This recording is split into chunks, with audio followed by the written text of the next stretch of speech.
Hi, I'm Brian Lord, Senior Vice President here at Premier Speakers Bureau, and I'm excited to have with us today Roddy Chong. And without going into too much of an introduction, I'll let my questions be the introduction for you. Okay. But who is more fun to hang around with, Celine Dion or Shania Twain?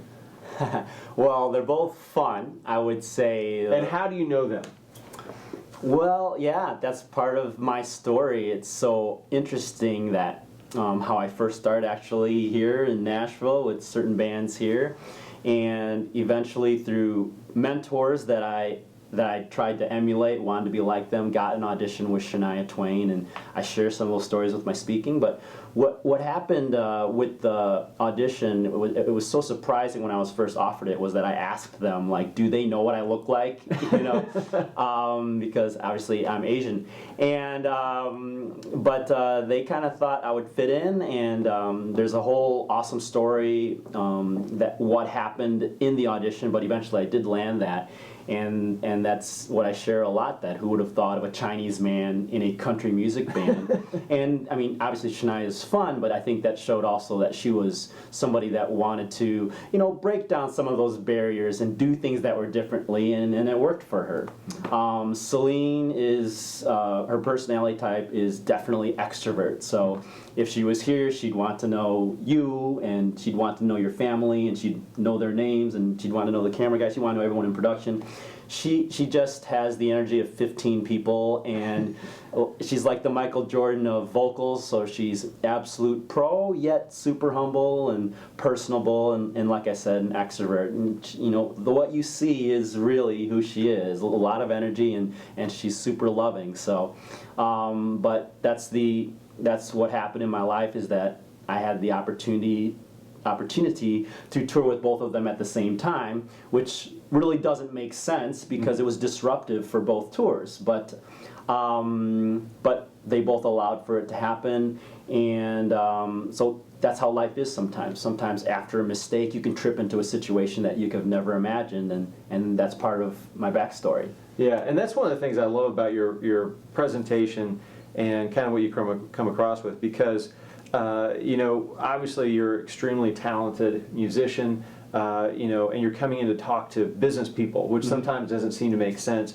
How do you make that transition to somebody who, you obviously going on tours and all the different things you do with so many talents, but how does that translate when you're going in and talking to somebody who's maybe sitting behind a desk for 8 or 10 hours a day?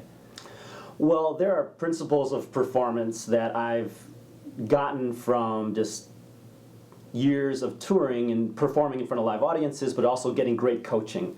So I also do literally play the violin beginning and middle and end, and that shows expertise or demonstrates something that I'm talking about. But all those principles of performance, perhaps in a performance for a 3-minute song or a 2-hour concert, that's a great analogy for people's business lives or their lives in general. One of those that I talk about quite a bit is that what do you do when you have a mistake? Because sometimes the brainy thing to do is, or the clever thing to do, is to start over from the top. But now you've kind of really just kind of taken the steering wheel and just kind of yanked it all the way over here. So the better thing to do is actually to step on the gas, is actually to keep going, and now people get to know you as a person or a business person, or they get to see the performer like, wow, he's really on fire now, and he has a chance to be very scrappy and perhaps pull something out that was even, could have never been imagined, that's even has more lift than what it would have happened if everything went according to plan. So that's that happens in all the performing arts, where there could be a little hiccup, but that could actually lead to something greater. And that could happen in a sales call, that could happen when you're trying to get your kids to go to bed. Things like this, there's always something that could perhaps get to that moment of brilliance, and that's what the performer's going for, and that's what people are going for to have a better life too. Mm-hmm. Yeah. Now, one of the things we always try to do here at Premier is, with the event planner, we want to make sure the event planner looks good and we make their lives easier. Absolutely. So as you do that, how do you do that? I do a number of things to make sure the client is happy and they look good. One is that I personally show up early. Mm-hmm. So since I play the violin, I have a couple extra things. I just want to make sure that signal flow is actually working, and the few slides that I have, that's working. There's perhaps making a mistake and then going to brilliance, but there's also just being sloppy. So I don't want to be in the sloppy world. So I actually, if I can, I'll actually try to get in there the night before, especially if it's a morning event. And then when I'm there, I don't kind of warm up while I'm there. When I hit that stage, I'm already at 110%. So show up early, I show up big when I'm there, and then I share a few key principles, and then audiences pull organically from my lessons and the stories so that I can show up afterwards, so that they have some things that they are able to, just as anchors go, that's what I remember from this, and I can apply that, I can try that with whatever I'm doing in my life now.